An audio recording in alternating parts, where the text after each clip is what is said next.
வணக்கங்க. நான் ஒரு சின்னசாமி பேசுகிறேங்க. இன்றைக்கி ஜோதிஷத்தில் ஒரு முக்கியமான விஷயத்தை சொல்லலான்னு இருக்கிறேங்க.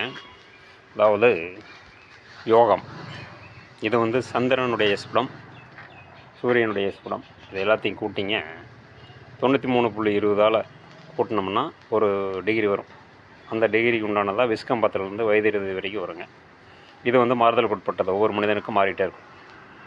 அதே மாதிரி திதி ஒவ்வொரு மாதமும், அதாவது சூரியனிலிருந்து சந்திரனுக்கு இடைப்பட்ட தொலைவு, அதாவது ஒரு நாளைக்கு சந்திரன் 13 டிகிரி சம்திங், ஒரு 10 கிளைக்கு போகுங்க. ஆனால் சூரியனிலிருந்து கணக்கு போடும்போது அது 12 டிகிரி நகர்றது.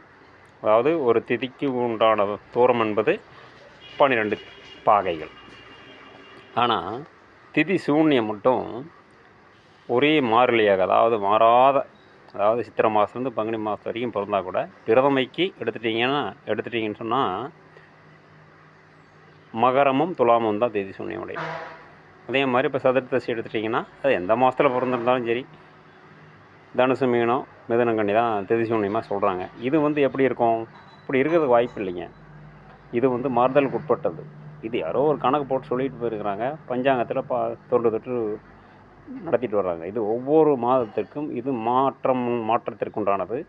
இது மாறிட்டு தான் இருக்குங்க. இதை முதல்ல ஜோதிடர்கள் ஆராயணும். பப்ளிக்கை திதி சூன்யம் கான்ஸ்டண்ட்டாக ஒவ்வொரு மாதத்துக்கு இப்படி இருக்கணும் அப்படின்னு எல்லாம் சொல்லக்கூடாதுங்க. நன்றி, வணக்கங்க.